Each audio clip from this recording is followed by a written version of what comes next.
Hello everyone, welcome back to our YouTube channel Bhavna Education. So हमारा grammar का part चल रहा था। हमने हमारा एडवर्ब कंप्लीट कर लिया है। सो अब हम शुरू करने जा रहे हैं हमारा एक बहुत ही important topic, subject verb agreement. So इसको शुरू करते हैं और डिटेल में सारी बातें पढ़ेंगे इसकी। तो चलिए। So subject verb agreement, topic का नाम लिखते हैं सब्जेक्ट वर्ब अग्रीमेंट।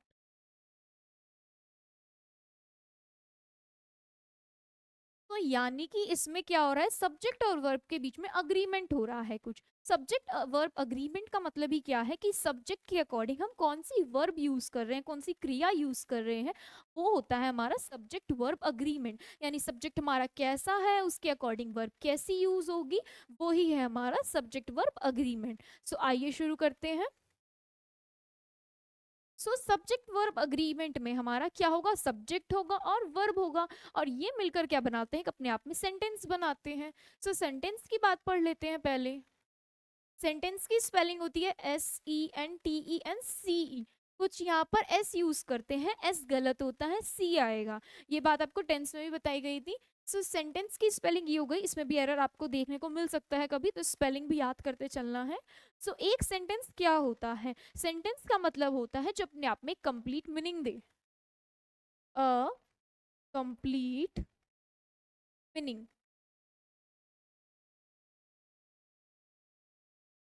ठीक है, और दूसरी बात बात क्या होती है सेंटेंस में, अरेंजमेंट ऑफ वर्ड्स मैटर करता है। अरेंजमेंट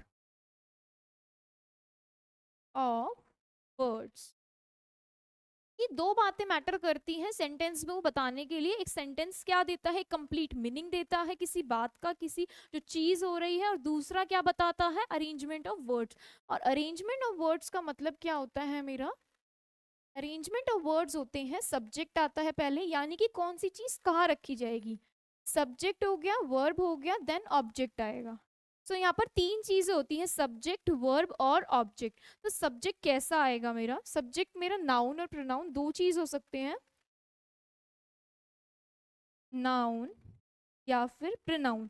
सब्जेक्ट कौन कौन हो सकते हैं, नाउन या प्रोनाउन हो सकते हैं, देन वर्ब है और ऑब्जेक्ट है। सो अब इसी की बात को आगे पढ़ते हैं। यहाँ पर मैंने लिखा सब्जेक्ट आ गया, मेरा वर्ब आ गया, एंड देन मेरा ऑब्जेक्ट आ गया। ठीक है, तो एक होता है सब्जेक्ट सिंगुलर और एक होता है प्लूरल। आपने सबने हमारे साथ नाउन पढ़ा होगा, नाउन में हमने देखा था सिंगुलर और प्लूरल क्या क्या होता है। यानी एक के लिए हम सिंगुलर यूज करते हैं और बहुत सारों को क्या बोलते हैं, प्लूरल। तो ये हमारा नाउन और प्रोनाउन हो सकता है, ये बात हमने यहाँ पर देख ली है। इसके बाद हमारा सब्जेक्ट कैसा कैसा हो सकता है, या तो सिंगुलर होगा, अगर हमारा सब्जेक्ट सिंगुलर होगा तो ये अपने साथ कैसी हेल्पिंग वर्ब लेगा, सिंगुलर हेल्पिंग वर्ब। और हेल्पिंग वर्ब होगी is, am, are, be, was, were. अगर मेन वर्ब लेगा तो वो भी सिंगुलर मेन वर्ब लेगा। तो मैं लिख देती हूँ SMV, यानी सिंगुलर मेन वर्ब। ठीक है, ये सिंगुलर होगा तब लेगा। अगर हमारा सब्जेक्ट प्लूरल होता है, यानी बहुवचन हिंदी में कहते हैं, सो ये हमारा कैसे लेगा, प्लूरल हेल्पिंग वर्ब। यानी वो आर हो गया, वर हो गया, और मेन वर्ब भी कैसी लेगा, हमारी प्लूरल मेन वर्ब। तो ये तो कहानी किसकी होती है, हमारी एक नॉर्मल बात बताने की, कि सब्जेक्ट है, वर्ब है, देन ऑब्जेक्ट है। सब्जेक्ट सिंगुलर होगा तो singular helping verb, singular main verb. Then अगर हमारा प्लूरल है सब्जेक्ट तो क्या होगा, plural helping verb and then plural main verb. ठीक है, जैसे मैं लिखती हूँ, मैंने लिखा सिंगुलर के लिए एग्जांपल लिखती हूँ मैं, शी गोज। और मैं इसके लिए लिखती हूँ शी दे गो। तो आप एग्जाम्पल देखिए, पहले इसको समझिए। शी क्या है, मेरा सब्जेक्ट है, और शी क्या है, मेरा सिंगुलर सब्जेक्ट है। ठीक है, उसके लिए वर्ब क्या मैंने यूज करी है, गो। वर्ब क्या है मेरी, गो, यानी क्रिया, जाने का काम हो रहा है। तो वर्ब में मैंने एस और ई एस यूज किया है। कुछ बच्चे इसमें भी कंफ्यूज करते हैं कि एस और ई एस जब हम यूज करते हैं तो प्लूरल हो जाता है। वो किस लिए चीज़ है, वो नाउन के लिए चीज़ है। अगर मैं कोई चीज़ लिख रही हूँ टॉय, टॉय मेरा क्या है, एक नाउन है। अगर मैं टॉय का टॉयज बना दे रही हूँ तो वो नाउन में सिंगुलर से प्लूरल हो जाएगा। लेकिन अगर मैं वर्ब की बात कर रही हूँ उसमें मैं एस और ईएस ऐड कर देती हूँ तो वो सिंगुलर हो जाएगी। उल्टा है इसमें, वर्ब के केस में अगर एस और ईएस एडेड नहीं है तो वो प्लूरल है, अगर ऐड कर देते हैं वो सिंगुलर हो जाती है। सो शी मेरा सिंगुलर है, गो मेरी वर्ब है, मुझे सिंगुलर के लिए सिंगुलर हेल्पिंग वर्ब चाहिए तो मैं क्या करूंगी, एस और ईएस को ऐड कर दूंगी। नेक्स्ट मेरा वर्ड क्या है, दे, दे क्या है मेरा, प्लूरल है। प्लूरल क्या होता है, बहुवचन, यानी कि जिसमें एक से ज्यादा चीजें नाउन के लिए यूज किया गया है। उसमें मैंने वर्ब कैसी यूज करी, plural helping verb, plural main verb. तो यहाँ पर ये चीज क्लियर होती है मेरी कि सब्जेक्ट वर्ब ऑब्जेक्ट कैसे यूज होता है। सिंगुलर हेल्पिंग वर्ब कहाँ लगेगी, प्लूरल हेल्पिंग वर्ब लगेगी। सो इसके आगे चलते हैं, ये तो हमारा बेसिक पार्ट था। इसके बाद चलते हैं, इसके रूल्स पढ़ते हैं कि क्या क्या रूल्स हैं इसमें सब्जेक्ट वर्ब अग्रीमेंट। सो पहला पढ़ते हैं, पहला वर्ड, अगर कोई वर्ड लिखा हुआ है उन दोनों के बीच में एंड लिखा हुआ है तो इसके बाद जो यहाँ पर लिखा जाएगा वो क्या लिखा जाएगा, प्लूरल हेल्पिंग वर्ब। ठीक है, एंड के लिए यूज होगा प्लूरल हेल्पिंग वर्ब। कोई हमारा नाउन लिखा हुआ है देन हमारा एंड लिखा हुआ है, उसके बाद कोई नाउन है, मैं यहाँ लिख देती हूँ नाउन वन। ठीक है, तो ये नाउन वन है, एंड है, नाउन टू है, तो इनके लिए क्या यूज करेंगे हम, प्लूरल हेल्पिंग वर्ब, एंड जहाँ लग जाएगा। एग्जाम्पल देखिए क्या है, एग्जाम्पल, पूजा एंड या इज आर राइटिंग। ठीक है, तो मैंने ये सेंटेंस लिखा है। अब आप देखिए इसमें क्या यूज होगा, पहला पूजा है, देन दिया है और एंड यूज करा है, और हमारे एंड के अकॉर्डिंग यहाँ प्लूरल हेल्पिंग वर्ब यानी कि आ रहेगा, इस नहीं आएगा। ये है मेरा पहला यूज, यानी कि नाउन होगा, एंड होगा, नाउन टू होगा, प्लूरल हेल्पिंग वर्ब लगेगी, तो इसको याद रखिएगा। नेक्स्ट रूल की ओर चलते हैं। यहाँ पर देखते हैं नेक्स्ट, अगर सिंगुलर हेल्पिंग, ठीक है, तो हमारा जो सेंटेंस है अगर उसमें हमारा जो पहला वर्ड है और दूसरा वर्ड है वो मिलकर क्या दे रहा है, एक पर्सन की सेंस दे रहा है, या कोई एक आइडिया बता रहा है, या कोई एक ऑब्जेक्ट यानी कोई एक चीज वस्तु के बारे में बता रहा है। अगर ये दोनों वर्ड एक सेंस देंगे यानी एक व्यक्ति के बारे में बताएंगे, एक ऑब्जेक्ट होगा या फिर एक आइडिया देगा, तो हमारा इसके साथ क्या लगेगा, सिंगुलर हेल्पिंग वर्ब, ना कि plural helping verb. Normal case में क्या लग रहा था, दोनों वर्ड अलग थे और एंड बीच में था तो हम प्लूरल हेल्पिंग वर्ब कर रहे थे, तो क्या आ जाएगा यहाँ पर, सिंगुलर हेल्पिंग वर्ब। ठीक है, ये याद रखना है आपको बात। जैसे कि एग्जाम्पल लेते हैं, स्लो, स्लो एंड स्टडी,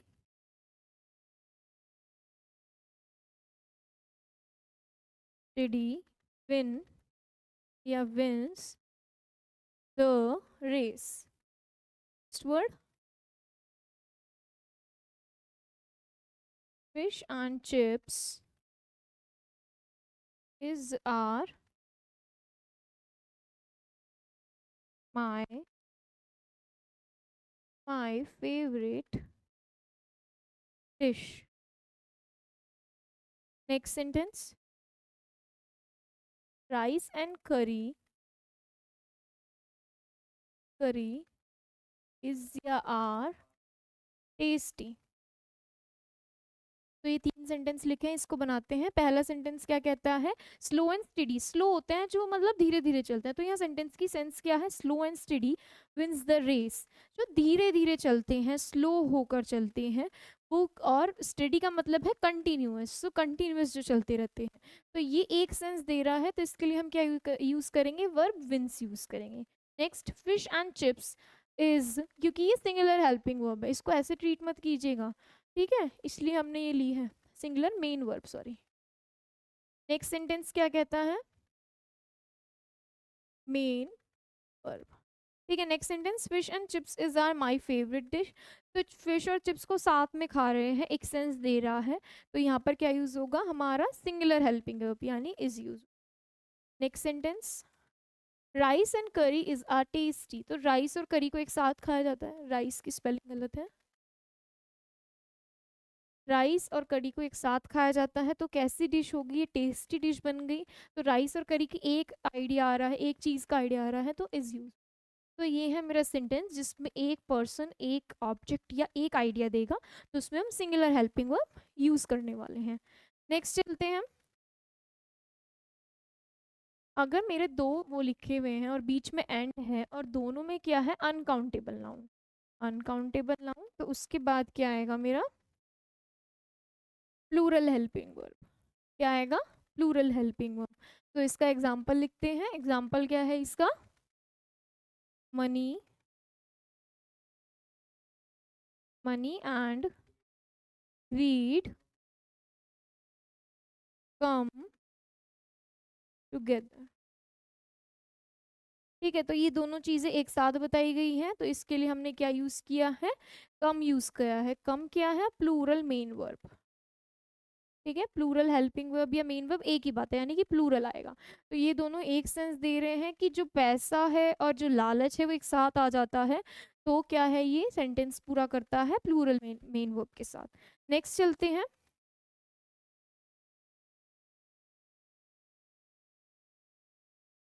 अब चलते हैं आर्टिकल की ओर, आर्टिकल की कहानी देखते हैं। तो आर्टिकल में क्या यूज होता है, ए, एन या फिर द। ठीक है, ए एन द यूज होता है। अब आर्टिकल की कहानी देखते हैं। अगर लिखा हुआ है आर्टिकल, एक ए से मैं डिनोट करूंगी आर्टिकल, ठीक है।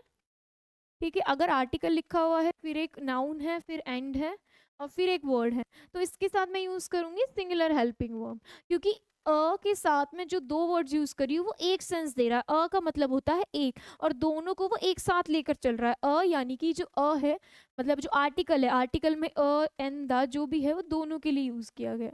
ए के लिए लेके चल रही हूँ मैं, फिलहाल ए पढ़ा रही हूँ। उसके बाद अगर आर्टिकल, नाउन, देन आर्टिकल, फिर कोई वर्ड, उसके साथ मैं क्या यूज करूंगी, प्लूरल हेल्पिंग वर्ब। ठीक है, अगर दो बार आ रहा है मेरा आर्टिकल, तो मैं प्लूरल हेल्पिंग वर्ब क्यों यूज करूंगी, क्योंकि ये वाला इसके लिए हो गया और ये वाला पर्टिकुलर इसके लिए हो गया, तो हम अलग अलग दो चीजों को बता रहे हैं, और दो चीजें यानी कि प्लूरल हो गई मेरी। ठीक है, तो हेल्पिंग वर्ब भी कैसी लगेगी, प्लूरल लगेगी। ठीक है, एग्जाम्पल लिखते हैं इनका। तो पहला एग्जाम्पल क्या है, अ black and red dress were bought by, next sentence, the actor, the actress, as you have come to the party। ठीक है, सो हमारे दो सेंटेंस लिखे हैं, आइए इन्हें बनाते हैं। पहला सेंटेंस है, आर्टिकल लगा हुआ है, उसके बाद नाउन है, एंड लगा हुआ है, और फिर ये रेड ड्रेस है। तो इसमें क्या है, एक ही आर्टिकल लगा हुआ है, वो भी ए, तो इसमें हम कैसी हेल्पिंग वर्ब यूज करेंगे, सिंगुलर हेल्पिंग वर्ब, यानी अ ब्लैक एंड रेड ड्रेस, यानी कि वो जो ड्रेस है, वो जो ड्रेस है वो एक ही है, और उसमें कैसे कैसे कलर्स हैं, ब्लैक और रेड। तो वो एक जो ड्रेस थी, यानी एक ब्लैक और रेड ड्रेस, एक ब्लैक और रेड ड्रेस, वो कैसी थी, रिया के द्वारा खरीदी गई, was bought by Riya. Next sentence, the actor, तो द यूज हुआ एक्टर के लिए, ये वाला द यूज हुआ एक्ट्रेस के लिए। The actor and the actress has या have come to the party, यानी दो अलग लोगों की बात हुई है कि एक्टर और एक्ट्रेस जो थे वो आ चुके हैं पार्टी में, have come to the party, so have use होगा, यानी कि प्लूरल हेल्पिंग वर्ब, और यहाँ सिंगुलर हेल्पिंग वर्ब। तो ये था हमारा पार्ट इसका। नेक्स्ट चलते हैं। अब देखते हैं सब्जेक्ट्स, हमारे कुछ सब्जेक्ट्स ऐसे भी होंगे। तो जैसे सब्जेक्ट होगा मेरा नाइदर, और उसके साथ नॉर, फिर होगा आइदर या फिर और, फिर होगा हमारा नॉट ओनली बट ऑल्सो। ठीक है, ऐसे करके होंगे। फिर नॉर होगा या और होगा या नन बट। ठीक है, ये जो हमारे इसमें सब्जेक्ट्स देखने को मिलेंगे आपको सेंटेंसेस में, ये वर्ड्स, इनके साथ कैसा ट्रीटमेंट होगा आइए देखते हैं। इनके साथ कैसी वर्ब यूज होगी वो देखते हैं। क्योंकि कहानी क्या है हमारी, सब्जेक्ट वर्ब अग्रीमेंट की है, तो इसमें हमें सब्जेक्ट देखना है और वर्ब देखने कौन सी यूज होगी। तो हम पढ़ते जाएंगे कि कैसे कैसे सब्जेक्ट होंगे और कैसी कैसी हम वर्ब यूज करेंगे। तो फॉर एग्जाम्पल मैं ले लेती हूँ नाइदर, नाइदर नॉर, और ये ले लेती हूँ। ठीक है, तो जो नॉर के बाद मेरा आएगा उसके बाद में हेल्पिंग वर्ब कैसे यूज करूंगी, तो मेरा नाइदर है, फिर मेरा जो भी वर्ड आएगा देन नॉर, उसके बाद जो भी वर्ड आएगा। तो नॉर के बाद जो भी वर्ड आएगा चाहे वो सिंगुलर हो चाहे वो प्लूरल हो, तो सिंगुलर के साथ कैसी लगेगी singular helping verb and plural के साथ कैसी लगेगी प्लूरल हेल्पिंग वर्ब। ये इसका रूल कहता है। सो आइए इसमें सेंटेंसेस लिखते हैं।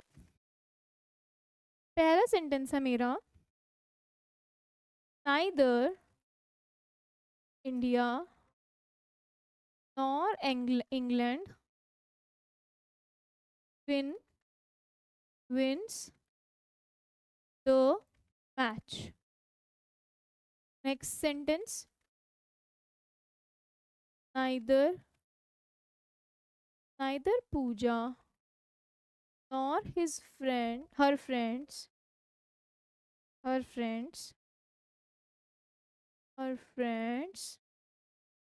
is are going to the trip. Next sentence, either my father or my brothers are coming.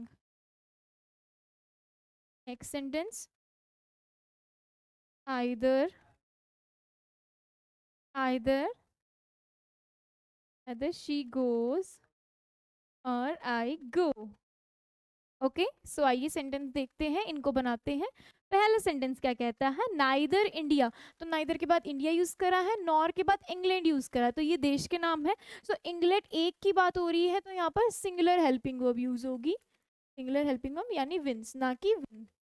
Next sentence, neither पूजा, तो एक की बात हो रही है यहाँ पर, एक की, और यहाँ पर नॉर हर फ्रेंड्स, तो फ्रेंड्स कितने होंगे, प्लूरल बात की गई है, तो प्लूरल के लिए हम क्या यूज करेंगे प्लूरल हेल्पिंग वर्ब यानी आर यूज करेंगे। ठीक है, ऐसे आपको याद रखना है। Next sentence, either my father, अब आइदर यूज कर लिया हमने, माय फादर यानी एक, ठीक है, और माय ब्रदर्स, अब ब्रदर्स तो प्लूरल बात छिड़ गई, तो प्लूरल प्लूरल के लिए क्या यूज करेंगे प्लूरल हेल्पिंग वर्ब, इज या आर यूज करेंगे, आर कमिंग, या तो मेरे पापा या तो मेरे भाई लोग आ रहे हैं। Last sentence, either she goes, she और ओ और लगाया है, तो आई लास्ट में है और के, और आई कैसा है मेरा प्लूरल है, तो इसके लिए मैंने जो वर्ब लगाई है वो गो लगाई है, यानी प्लूरल हेल्पिंग वर्ब यानी प्लूरल मेन वर्ब, वो एक ही बात है। तो यानी कि आपको समझ में आ चुका होगा इन सब्जेक्ट्स के साथ आपको ये जो लास्ट में आएगा उनके अकॉर्डिंग आपको हेल्पिंग वर्ब चुननी पड़ेगी।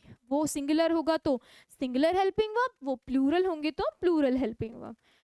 चलिए नेक्स्ट बात करते हैं। अब हम एक नई बात पढ़ेंगे, नाइदर का यूज ऑफ के साथ देखेंगे।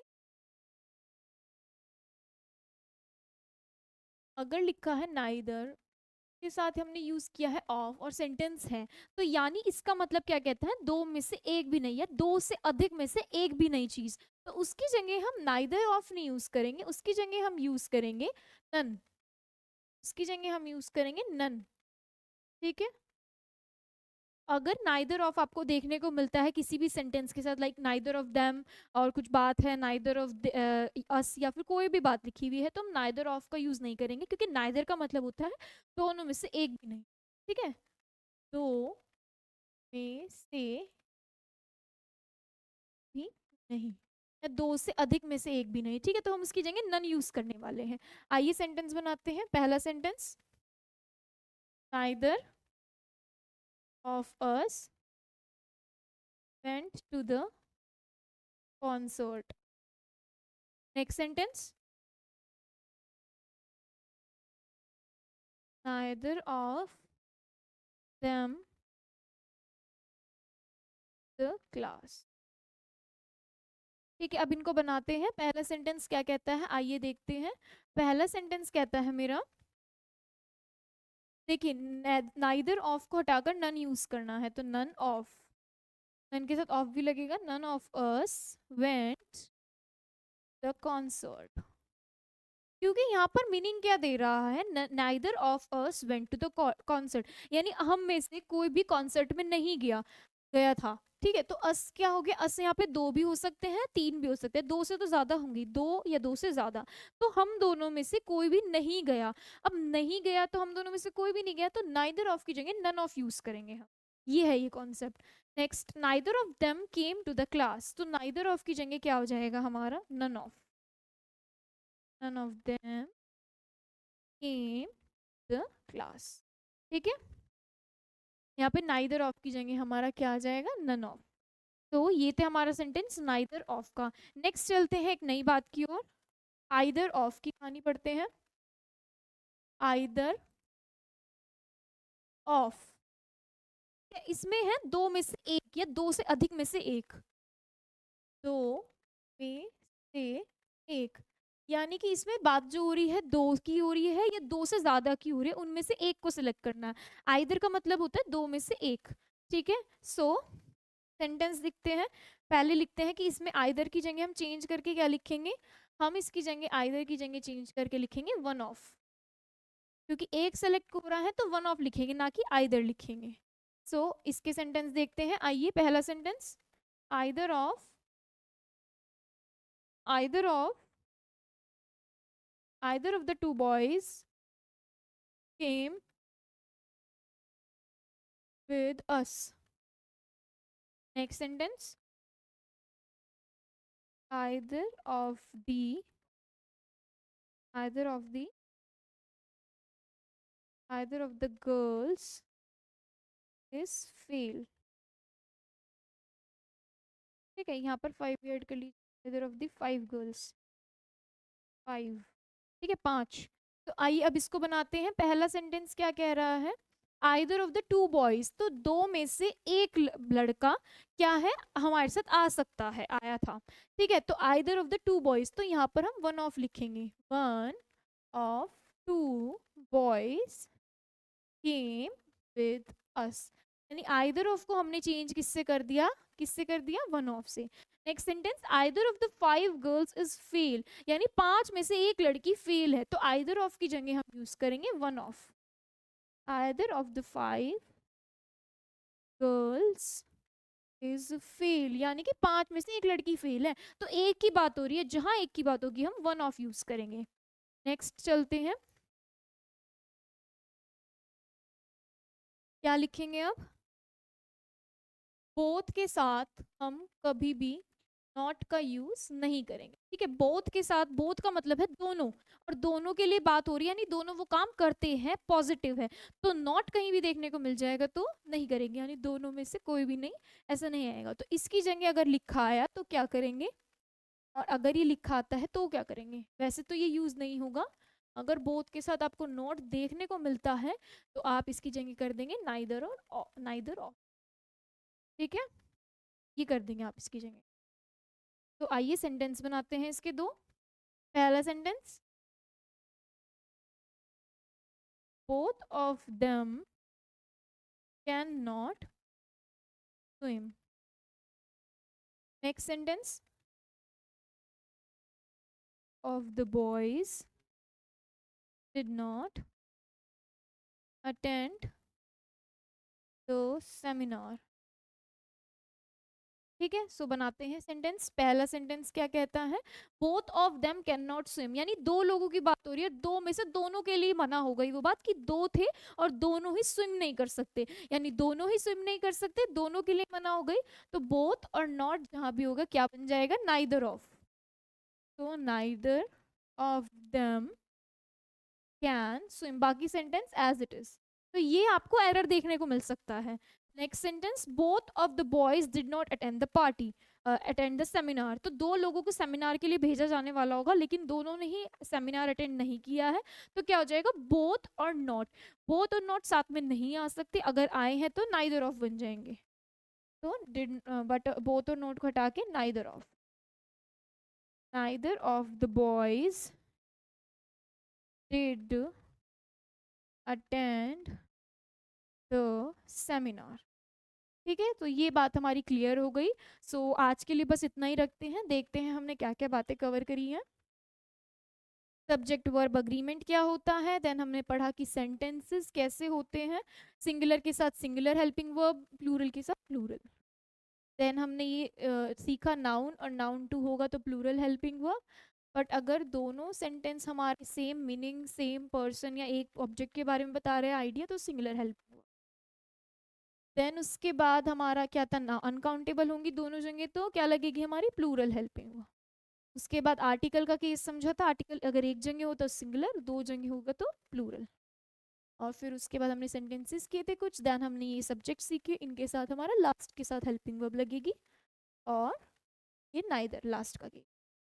तो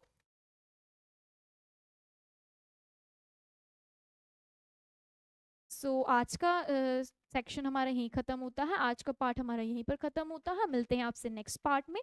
थैंक यू एवरीवन।